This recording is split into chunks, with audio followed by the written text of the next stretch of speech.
Imagine tracing the footsteps of a fictional author named Philip Sava.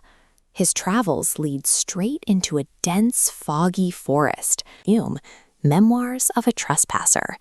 It is a fragrance built entirely around the atmospheric lore of abandoned estates, dusty library archives, and forgotten wooden structures. When most people encounter a vanilla-based perfume, they expect it to smell like dessert, sugary, rich, and heavily edible. This diagram compares that standard edible gourmand profile against Memoirs of a Trespasser. Instead of leaning into food-like scents, this profile is distinctly atmospheric and woody. The vanilla is stripped of sugar and utilized specifically to evoke the smell of old paper and antique wood. By constructing the scent notes this way, the perfumer treats the fragrance as a wearable medium for fictional storytelling rather than a traditional grooming product meant simply to make you smell pleasant. By shedding the traditional dessert profile, Memoirs of a Trespasser turns vanilla into a complex narrative tool. The result is a fragrance that manages to bottle the exact feeling of stepping into a forgotten memory. To understand how this story plays out on the skin, we have to look at the chronological timeline of wearing the perfume, beginning with the immediate sensory reaction to the very first spray. The opening is immediate and intense. You get a dry blast of aggressively charred oak wood that hits the skin with serious power. That heavy wood smoke is quickly joined by myrrh, a natural aromatic tree resin. The myrrh introduces a subtle burnt vanilla sweetness that cuts through the harshness of the smoke. Together, these opening notes successfully recreate a highly specific, atmospheric dustiness. It closely mimics the dry, aged smell of antique floorboards.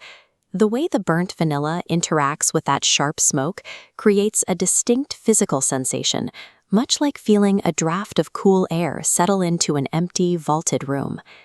This aggressive opening is deliberate.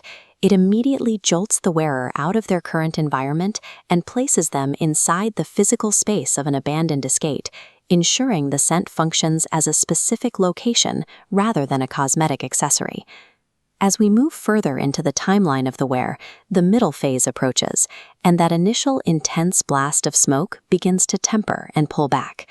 With the harsh edges softened, the heart of the fragrance steps forward. This reveals a much richer, smoother vanilla core. This structural breakdown diagram shows how these mid-phase elements lock together. The vanilla fuses perfectly with Guaiacwood, an earthy, softly smoky material, and benzoin, a sweet balsamic resin. They form a single, balanced resinous core, completely devoid of actual sugar. This specific fusion creates a cozy texture that perfectly replicates the smell of lingering fireplace smoke, infused with dried, cured vanilla pods. This mid-phase stabilizes the entire narrative of the fragrance. The initial shock of walking into a cold, empty mansion slowly evolves into the comforting warmth of sitting in a lived-in, fire-lit room. Eventually, the fragrance reaches its late dry-down. This is the final evolutionary stage, where the scent settles permanently onto the skin. At this stage, the smoke almost entirely vanishes. What remains is a warm blanket built from dark vanilla and dry amber base notes. This combination produces a lingering, sweet woody scent trail. It projects a distinct feeling of nostalgia and a deeply grounding sense of mystery.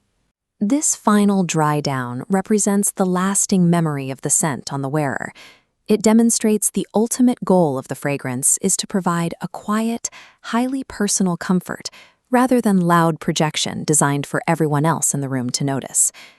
Beyond the sensory storytelling, a fragrance has to function in the real world. So let's look at the technical performance metrics over a full day of wear. This line graph maps the fragrance's life cycle, establishing a solid baseline of 8 to 10 hours of longevity on skin and days on fabric. Highlighting the projection curve, we see a strong start in the first 2 hours before stabilizing into a noticeable aura. Because of its warm and resinous profile, the optimal environmental conditions for wearing this scent are cool, crisp autumn and winter days, or during drizzly, highly atmospheric weather. While the sophisticated, non-gourmand storytelling is a massive strength, it does come with a caveat. The intensely smoky opening can be overwhelming for people who prefer their vanillas to be delicate or purely sweet. Ultimately, Memoirs of a Trespasser succeeds as an intellectual, wearable narrative. By utilizing a smoky, historical flair, it effectively transports the wearer directly into a forgotten memory.